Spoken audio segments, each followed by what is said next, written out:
Assalamualaikum warahmatullahi wabarakatuh. Ustadz, saya mau tanya.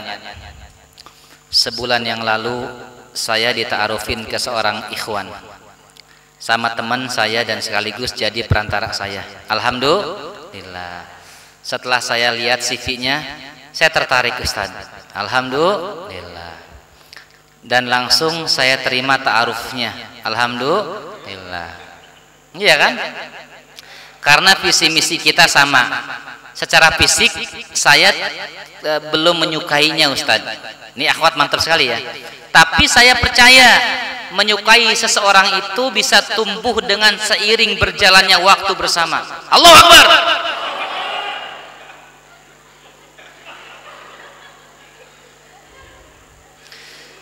Ulangi supaya jelas nih para ikhwan cemen nanti.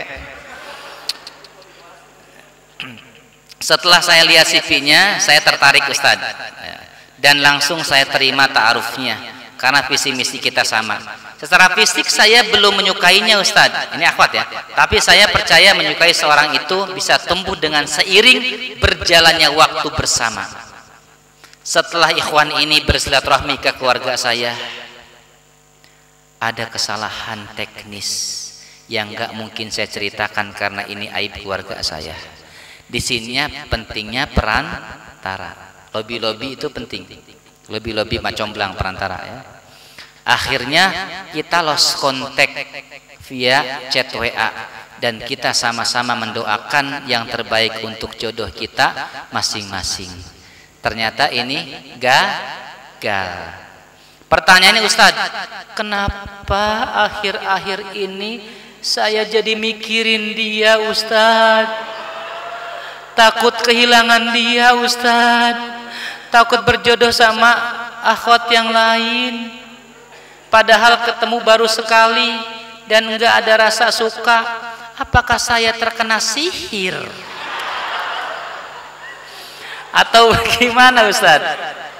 Nah, kalau teman-teman terkena sihir ada tanda-tandanya. Apa? Pertama, biasa mimpi buruk, dikejar harimau, serigala, dikejar dipatok ular, jatuh misalnya dari gunung, kebakaran yang menyeramkan, gitu tanda sihir. Terus kalau tidur biasanya, kalau orang lain, ini orang lain buat kita ya, teman-teman kalau nanti mau tahu pas tidur buat kamera direkam. Nanti kalau giginya begini tidurnya, nanti rekam tuh ya, rekam sendiri pas tidur. Mau tidur rekam ya.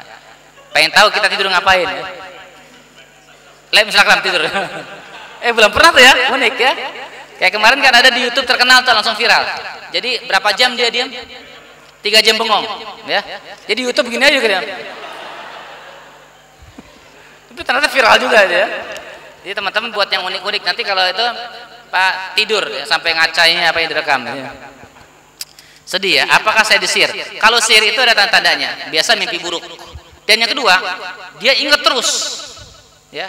Dan kalau teman-teman mau untuk mendeteksi itu, maka coba hirup bidara ini. Yang tadi awat yang bertanya atau Iwan tadi bertanya, itu ditetesin begini, dihirup. Baca doa, ruqyah mandiri di YouTube saya ada, bisa lihat. Atau mandi atau minum, dicek. Kalau begini ada aroma, enggak sedap, enggak nyaman, padahal netral, berarti tanda-tanda gangguan. Namanya sihir mahabbah, pelet. Tanda orang pelet itu apa? Ingat terus. Mandi, ingat dia. Tidur takut dia, pokoknya kebayang-bayang terus, itu suatu yang nggak normal.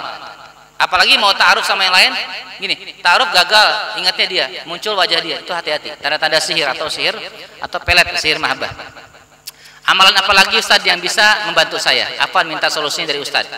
Ya bisa sebelum diruqyah, ruqyah mandiri, berwudu, ya. Sholat boleh, minta sholat hajat, minta tolong sama Allah, taubat, ruqyah mandiri, baca ayat kursi, tepok-tepok badannya, Al-Fatihah dulu, Al-Fatihah,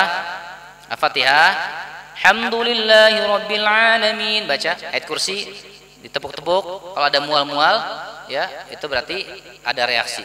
Atau tadi paling mudah, minum bidara ruqyah yang sudah saya bacakan ayat-ayat atau doa-doa ini, di depan ada teman-teman, nanti tinggal tetesin aja, ya.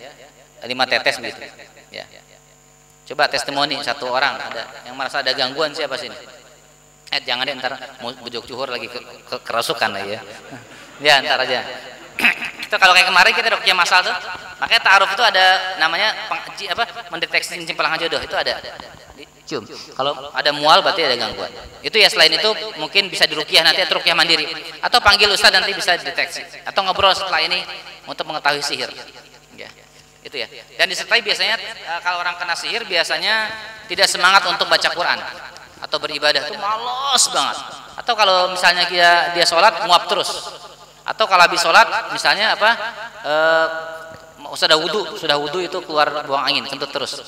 Tentang gangguan, banyak was-was. Ini nanti temanya tema sihir, bukan tema sekarang ya. Yang kedua, Ustadz, apabila ta'aruf dengan orang yang sudah dikenal, apakah harus pakai tukar CV? Tidak usah, langsung khitbah aja. Ya. Kalau yakin nggak? Nggak yakin, ya udah tukeran CV. Ya. Tapi kalau enggak langsung aja boleh. Kayak sekarang udah kenal saya sama member sama siapa, udah nggak usah ta'aruf lagi. Mau nggak jadi istri saya? Gitu. Boleh, nggak apa-apa. Antum maksudnya bukan ana. Antum gimana sih? Ana ceritain antum, ya. Jadi antum kenal sama member gitu ya, udah kenal ta'aruf langsung aja. Jangan bertele-tele lagi, lewati langkah-langkah itu. Orang tua udah kenal, ini udah kenal, udah akad aja langsung, ya. Besok juga lagi corona, lagi murah meriah, ya. Pakai temat. Bagaimana apabila ada orang tua yang berharap agar anaknya cepat nikah dengan tujuan agar lebih bertanggung jawab karena sebelumnya anaknya jarang bantu orang tuanya. Ya, ini dewasa dipaksa. Ya silakan aja. Tapi baiknya dididik dulu karena jadi madarat dalam rumah tangganya. Ini ya. Kalau ada yang belum siap, pelajari dulu ilmunya. Banyak amat nanya teh. Ustaz, teman bilang saya pemilih karena baru ditawarin CV, saya kadang langsung nolak karena ada hal yang gak srek. Sampai suatu hari saya tetap jalani sampai nazar, walaupun ada hal yang sudah mengganjal di awal. Kenyataannya Allah tetap kasih jalan orang itu bukan jodoh saya. Boleh-boleh aja kan nolak dari awal baca CV? Ya boleh, silakan. Ya, silakan aja, boleh, tapi jangan langsung nolak. Istikharah dulu, minta petunjuk Allah, minta pendampingan Ustadz. Saya kenal ini Ustadz, bagus nggak orangnya? Boleh, ya, tapi jangan langsung nolak.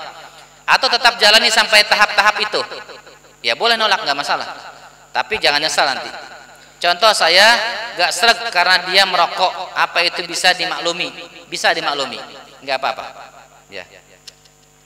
Ustadz, apa dalam proses ta'aruf itu menceritakan masalah aib itu diharuskan, sedangkan yang saya satu menceritakan aib itu tidak diperbolehkan? Mohon jawabannya. Tidak boleh diceritakan aib, ditulis jangan. Akan tersebar kemana-mana. Tapi disampaikan ketika nazar. Mohon maaf misalnya tadi ada akhwat ketika member kita ta'aruf, apa keburukan anti? Tadi saya ngupil sembarangan katanya. Kadang-kadang nggak sadar jilat. Ya. Enggak. Dia cerita cuman keburukan saya itu suka ngupil sembarangan. Itu ceritakan boleh. Tapi kan enggak aib yang fatal. Tapi kalau aib yang fatal ya nanti cukup diceritakan segini. Ada akhwat pernah tidur dengan 5 laki-laki. Enggak usah saya pernah zinah dengan 5 laki-laki. Enggak usah bilang begitu. Saya kecelakaan, saya sudah tidak gadis lagi. Itu sampaikan boleh, enggak apa-apa. Itu untuk mengantisipasi ya. Tapi kalau misalnya nanti saya nggak mau, saya rahasiakan aja. Nanti ketika menikah berjalan waktu, suaminya tahu bahwa dia tidak perawan lagi, diceraikan. Itu berarti bukan tanggung jawab kami, gitu ya. Jadi itu pentingnya terbuka tuh begitu. Jadi kalaupun misalnya itu, saya akan sampaikan, ke ikhwannya, ke laki-lakinya. Ini akhwat ini pernah kecelakaan, diperkosa atau memperkosa, misalnya gitu ya. Ya ada orang yang gitu kan. Ada akhwat memperkosa, ada ya, banyak gitu ya. Dan naudzubillah. Sampaikan pada si ini ya. Ustaz, insya Allah saya sudah kenal beliau, sudah perbaiki diri, dia sudah hijrah, saya terima, nggak apa-apa. Menikah. Kalaupun terjadi apa-apa, ikhwan itu nanti ada apa, kita yang akan urus terus, gitu ya.